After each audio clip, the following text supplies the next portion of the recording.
नमस्कार दोस्तों, learn with NH YouTube channel पर आपका स्वागत है। इस वीडियो के अंदर हम क्लास 10th की बुक के हिस्ट्री और कल्चर के ऑब्जेक्टिव क्वेश्चन से डिस्कस करेंगे, जो कि काफ़ी बार एग्जाम में पूछे जा रहे हैं।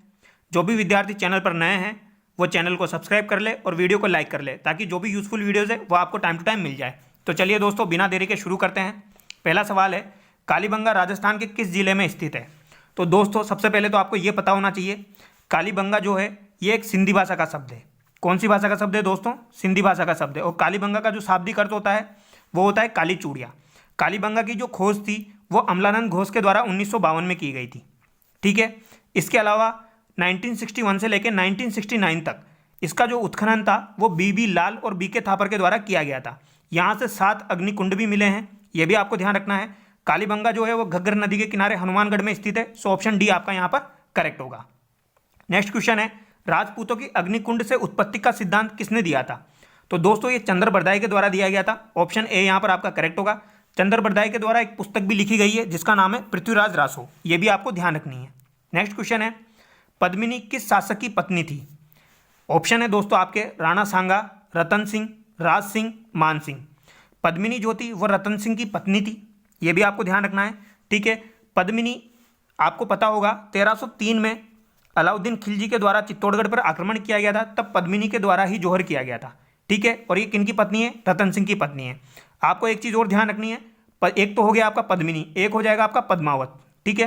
पद्मावत एक पुस्तक का नाम है जो कि मलिक मोहम्मद जायसी के द्वारा लिखी गई थी। कब लिखी गई थी? और ये 1540 में लिखी गई थी।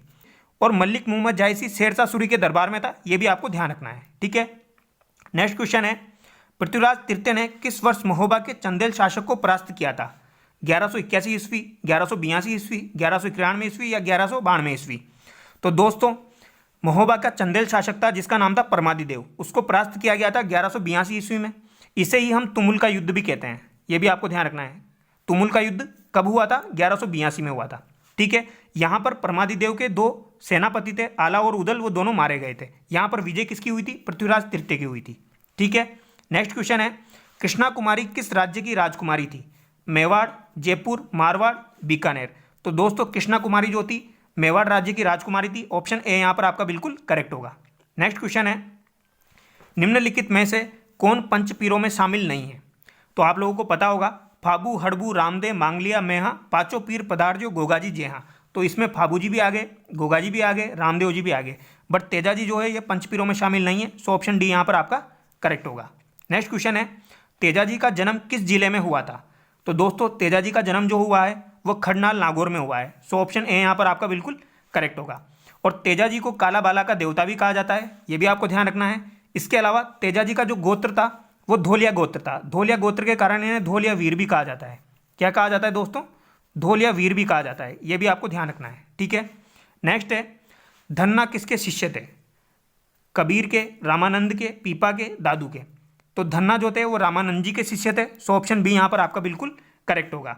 धन्ना जी का जो जन्म था वो धुवन गांव टोक में हुआ था, और इनकी जो प्रधान पीठ है वो भी धुवन गांव टोक में स्थित है। ठीक है। नेक्स्ट क्वेश्चन है, विश्नोई संप्रदाय के प्रवर्तक कौन थे? असनाथ जी, लालदास जी, जाम्बो जी या फिर कबीर जी? तो दोस्तों विश्नोई संप्रदाय के प्रवर्तक कौन हो जाएंगे? जाम्बो जी थे। ऑप्शन बी यहाँ पर बिल्कुल करेक्ट होगा। और इनका जन्म पीपासर नागौर में हुआ था, ये भी आपको ध्यान रखना है। और इनकी माता का नाम हंसा जी था, पिता का नाम लोहट जी था। ठीक है। विश्नोई संप्रदाय यानी कि 20+9 बिश्नोई, तो इनके 29 नियम थे, ये आपको ध्यान रखना है। ठीक है। नेक्स्ट क्वेश्चन है, भृतहरि का मेला किस जिले में भरता है? अलवर में, शिखर में, बूंदी में या फिर उदयपुर में? तो दोस्तों भृतहरि का मेला अलवर में भरता है। ऑप्शन ए यहाँ पर बिल्कुल करेक्ट होगा। नेक्स्ट क्वेश्चन है, बूंदी में कजली तीज का पर्व किस माह में मनाया जाता है? श्रावण में, फाल्गुन में, चैत्र में या फिर भाद्रपद में? तो दोस्तों कजली तीज मतलब बड़ी तीज हो जाएगी, तो बूंदी में कजली तीज का महोत्सव जो है वो भाद्रपद में मनाया जाता है। ऑप्शन डी यहाँ पर बिल्कुल करेक्ट होगा। अगर आपसे जयपुर पूछा जाए तो फिर आपका श्रावण करेक्ट होगा। नेक्स्ट क्वेश्चन है, राजस्थान में लट्ठमार होली कहाँ खेली जाती है? श्री महावीर जी, सालासर, पुष्कर या फिर केला देवी? तो दोस्तों लट्ठमार होली जो है श्री महावीर जी करौली में खेली जाती है। सो ऑप्शन ए यहाँ पर आपका बिल्कुल करेक्ट होगा। नेक्स्ट क्वेश्चन है, निम्नलिखित में से कौन सा त्यौहार ईसाई धर्म से संबंधित नहीं है? तो दोस्तों गुड फ्राइडे भी ईसाई धर्म से संबंधित है, क्रिसमस भी ईसाई धर्म से संबंधित है, ईस्टर भी ईसाई धर्म से संबंधित है। तो यहाँ पर जो आपका आंसर हो जाएगा वो हो जाएगा नौरोज। ठीक है। ऑप्शन डी यहाँ पर बिल्कुल करेक्ट होगा। नेक्स्ट क्वेश्चन है, सुमेलित करना है। यहाँ पर मेले दिए हुए हैं, यहाँ पर स्थान दिया हुआ है। ठीक है, कल्याण जी का मेला कहाँ पर लगता है दोस्तों? डिग्गी में लगता है। कपिल मुनि का मेला कहाँ पर लगता है? कोलायत में लगता है। श्री महावीर जी का मेला सवाई माधोपुर में लगता है। और करणी माता का मेला देशनोक बीकानेर में लगता है। और आपको एक और चीज़ ध्यान रखनी है, कल्याण जी का मेला जो डिग्गी में लगता है ये विष्णु जी को समर्पित है, ये भी आपको ध्यान रखना है। ठीक है, नेक्स्ट क्वेश्चन है, कसुमल कौन सा रंग होता है? कसुमल जो है दोस्तों वो लाल रंग होता है। सो ऑप्शन ए यहाँ पर आपका बिल्कुल करेक्ट होगा। नेक्स्ट क्वेश्चन है, सीकर जिले का कौन सा स्थान गोटा उद्योग के लिए प्रसिद्ध है? तो गोटा उद्योग के लिए दोस्तों खंडेला सीकर प्रसिद्ध है। सो ऑप्शन सी यहाँ पर आपका बिल्कुल करेक्ट होगा। नेक्स्ट क्वेश्चन है, बोरला नामक आभूषण स्त्रियां कहाँ पर धारण करती है? नाक में, कान में, हाथ में या फिर सिर पर? तो दोस्तों बोरला नामक आभूषण जो है वो सिर पर धारण किया जाता है। सो ऑप्शन डी यहाँ पर आपका बिल्कुल करेक्ट होगा। नेक्स्ट क्वेश्चन है, दांतों के बीच में सोने की कील जड़वाना क्या कहलाता है? तो दांतों के बीच में सोने की कील जड़वाना दोस्तों चूंप कहलाता है। सो ऑप्शन ए यहाँ पर आपका करेक्ट होगा। दांतों के दो आभूषण है, एक तो आपका चूंप हो जाएगा और एक आपका क्या हो जाएगा दोस्तों? रखन हो जाएगा। ठीक है, बोरला आपका सिर का आभूषण है, दामना जो हो जाएगा दोस्तों ये उंगली का आभूषण है। नेक्स्ट क्वेश्चन है, थेवा कला किस जिले से संबंधित है? तो दोस्तों ये आप लोगों को पता होगा, बहुत अच्छे से याद होगा, प्रतापगढ़ से संबंधित है। ठीक है, नेक्स्ट क्वेश्चन है, पिछवाई चित्रांकन किस चित्रशैली की विशेषता है? तो दोस्तों पिछवाई चित्रांकन जो है ये नाथ द्वारा चित्रशैली की विशेषता है। ऑप्शन डी यहाँ पर बिल्कुल करेक्ट होगा। नेक्स्ट क्वेश्चन है, बनी ठनी किस चित्रशैली से संबंधित है? किशनगढ़, कोटा, मारवाड़ या फिर चावंड? तो बनी ठनी दोस्तों किशनगढ़ चित्रशैली से संबंधित है। ऑप्शन ए यहाँ पर आपका बिल्कुल करेक्ट होगा। नेक्स्ट क्वेश्चन है, जमनादास, छोटेलाल, बक्साराम व नंदलाल चित्रकला की किस शैली से संबंधित है? तो दोस्तों जमनादास, छोटेलाल, बक्साराम जो है ये अलवर चित्रशैली से संबंधित है। सो ऑप्शन बी यहाँ पर आपका करेक्ट होगा।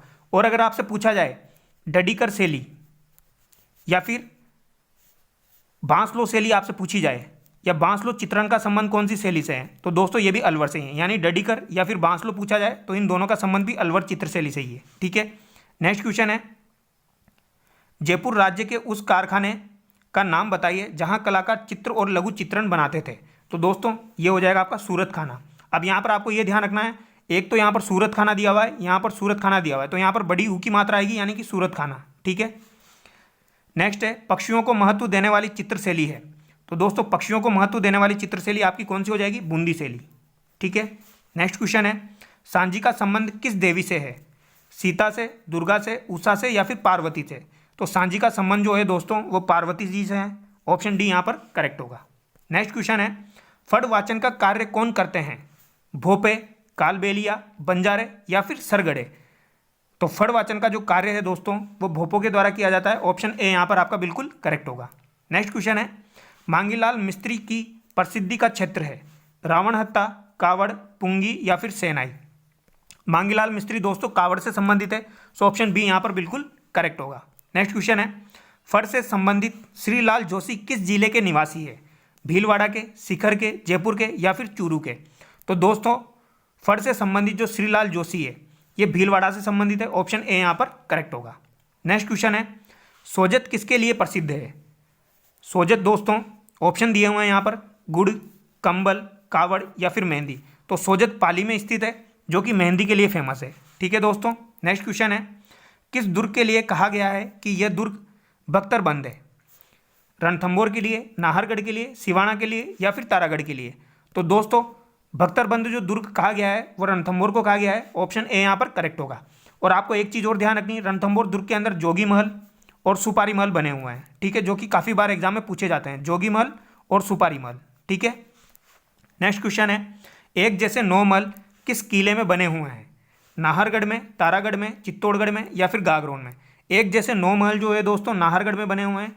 ठीक है, और नाहरगढ़ का जो पुराना नाम है वो है सुदर्शनगढ़। ये भी आपको ध्यान रखना है, क्या नाम है दोस्तों? सुदर्शनगढ़। ठीक है, नेक्स्ट क्वेश्चन है, अकबर का दुर्ग कहाँ स्थित है? अकबर का दुर्ग अजमेर, जयपुर, बीकानेर या फिर चित्तौड़गढ़?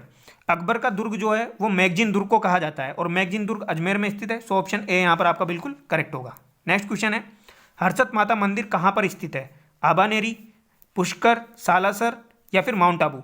हर्षद माता का जो मंदिर है दोस्तों वो आबानेरी में स्थित है। ऑप्शन ए यहाँ पर बिल्कुल करेक्ट होगा। नेक्स्ट क्वेश्चन है, पटेलिया बिच्छू लालर क्या है? लोक नृत्य है या फिर लोकगीत है या फिर लोकनाट्य है या फिर वाद्य यंत्र है। तो दोस्तों पटेलिया बिच्छू लालर जो है ये लोकगीत है, ऑप्शन बी यहाँ पर करेक्ट होगा। नेक्स्ट क्वेश्चन है, लांगुरिया गीत किस देवी देवता से संबंधित है? जीण माता से, खाटू श्याम जी से, केला देवी से या फिर सी महावीर जी से? तो लांगुरिया गीत का संबंध दोस्तों केला देवी से है, ऑप्शन सी यहाँ पर करेक्ट होगा। नेक्स्ट क्वेश्चन है, अल्लाह जिलाबाई की प्रसिद्धि का कारण है?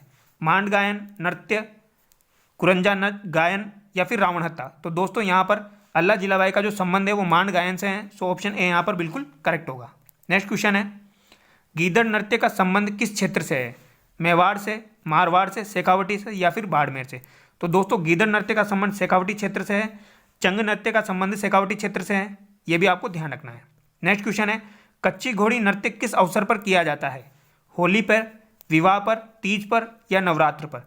कच्ची घोड़ी नृत्य जो है विवाह के अवसर पर किया जाता है, और कच्ची घोड़ी नृत्य में झाज वाद्य यंत्र यूज में लिया जाता है, ये भी आपको ध्यान रखना है, ठीक है।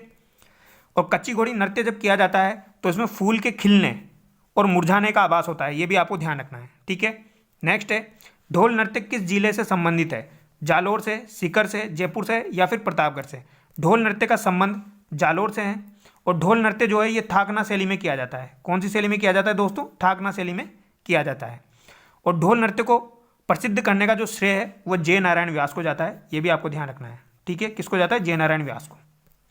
नेक्स्ट है, लच्छी राम का संबंध किस लोक नाट्य से है? शेखावटी ख्याल से, कुचामनी ख्याल से, जयपुरी ख्याल से या फिर हेला ख्याल से? तो लच्छी राम का जो संबंध है वो कुचामनी ख्याल से है, ऑप्शन बी यहाँ पर करेक्ट होगा। या फिर आपसे ऐसे भी पूछा जा सकता है कुचामनी ख्याल के प्रवर्तक कौन है, तो वो लच्छी राम जी हो जाएंगे। बट प्रसिद्ध कलाकार आपसे पूछे जाए तो फिर वो उगम राज जी हो जाएंगे, ये भी आपको ध्यान रखना है, ठीक है। प्रवर्तक तो लच्छी राम जी है, प्रसिद्ध कलाकार उगम राज जी है। नेक्स्ट है, चार बेत कहाँ का प्रसिद्ध लोकनाट्य है? दौसा का, टोंक का, जैसलमेर का या फिर कोटा का? तो दोस्तों चार बेत जो है ये टोंक का प्रसिद्ध लोकनाट्य है, ऑप्शन बी यहाँ पर आपका करेक्ट होगा। और ये पश्तो शैली में उपस्थित किया जाता है, ये भी ध्यान रखना है आपको। नेक्स्ट है, बातारी फुलवाड़ी किसकी रचना है? मालचंद तिवारी की, लक्ष्मी कुमारी की, श्री लाल की या फिर विजयदान देता की?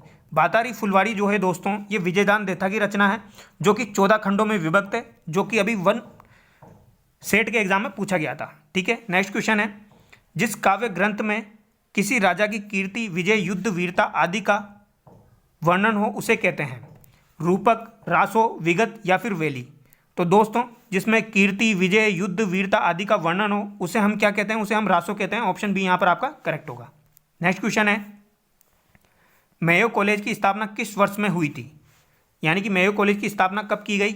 1874 ईस्वी में, 1875 में, 1876 में या फिर 1877 में? मेयो कॉलेज की स्थापना 1875 ईस्वी में की गई थी, ऑप्शन बी यहाँ पर आपका बिल्कुल करेक्ट होगा। नेक्स्ट क्वेश्चन है, केवलादेव घना पक्षी राष्ट्रीय उद्यान किस जिले में स्थित है? भरतपुर में, धौलपुर में, बूंदी में या फिर सवाई माधोपुर में? केवलादेव घना पक्षी राष्ट्रीय उद्यान दोस्तों भरतपुर में स्थित है, ऑप्शन ए यहाँ पर आपका करेक्ट होगा। अगर आपसे पूछा जाए बंद बारेटा बांध कहाँ पर स्थित है, तो बंद बारेटा बांध जो है वो भी आपका भरतपुर में स्थित है और कुकुंद नदी पर बना हुआ है, ठीक है। नेक्स्ट है, किस गढ़ के लिए जेम्स टोड ने कहा था यदि उन्हें राजस्थान में एक जागीर की पेशकश की जाए तो वह इस गढ़ को चुनेंगे, ठीक है। तो भैंसौरगढ़ दुर्ग के लिए कर्नल टोड ने कहा था अगर उन्हें राजस्थान की एक जागीर पेशकश की जाए तो वो भैंसौरगढ़ दुर्ग को चुनेंगे। भैंसौरगढ़ जल दुर्ग की श्रेणी में आता है, ये भी आपको ध्यान रखना है, ठीक है दोस्तों। नेक्स्ट क्वेश्चन है, हवा महल का निर्माण किसने करवाया था? तो दोस्तों हवा महल का निर्माण 1799 ईस्वी में प्रताप सिंह के द्वारा किया गया था और ये 5 मंजिला इमारत है, ठीक है। नेक्स्ट क्वेश्चन है, श्रद्धानाथ जी का आश्रम कहाँ स्थित है? शिखर में, नागौर में, चूरू में या फिर अलवर में? श्रद्धानाथ जी का आश्रम जो है दोस्तों शिखर में स्थित है, ठीक है। लक्ष्मणगढ़ तहसील में स्थित है और NH 11 पे स्थित है, ये भी आपको ध्यान रखना है, ठीक है। नेक्स्ट क्वेश्चन है, स्वामी केशवानंद का जन्म किस जिले में हुआ? तो स्वामी केशवानंद का जन्म मंगलूना शिखर में हुआ है, सो ऑप्शन ए यहाँ पर आपका करेक्ट होगा। नेक्स्ट क्वेश्चन है, जयपुर फुट के जनक कौन थे? Doctor PK Setty, doctor PK Agarwal, doctor Ashok, doctor VC Rai? तो दोस्तों जयपुर फुट के जनक जो हैं वो डॉक्टर PK सेट्टी है, ऑप्शन ए यहाँ पर आपका बिल्कुल करेक्ट होगा। नेक्स्ट क्वेश्चन है, इंसान पहले इंसान फिर हिंदू या मुसलमान, यह संदेश किसका है? आचार्य तुलसी का, कविराज श्यामलदास का, कोमल कोठारी का या फिर कन्हैयालाल सेठिया का? तो दोस्तों ये इंपॉर्टेंट क्वेश्चन है, ये जो कथन है ये आचार्य तुलसी का है, ऑप्शन ए यहाँ पर करेक्ट होगा। नेक्स्ट क्वेश्चन है, वागड़ की मीरा किसे कहा जाता है? गौरी बाई को, पन्ना धाय को, राना बाई को या फिर कमरावती को? तो यहाँ पर वागड़ की मीरा गौरी बाई को कहा जाता है। ऑप्शन ए यहाँ पर आपका बिल्कुल करेक्ट होगा। नेक्स्ट क्वेश्चन है, परमवीर चक्र से सम्मानित होने वाले प्रथम राजस्थानी हैं। तो दोस्तों परमवीर चक्र से सम्मानित होने वाले पहले राजस्थानी पीरू सिंह हैं। इंपॉर्टेंट क्वेश्चन है, ध्यान रखना है, ठीक है। यहाँ पर लगभग हमारे 50 क्वेश्चन कंप्लीट हो चुके हैं। और दोस्तों अगर आपको वीडियो अच्छा लगा है तो वीडियो को लाइक करें, चैनल को सब्सक्राइब करें। Thank you so much.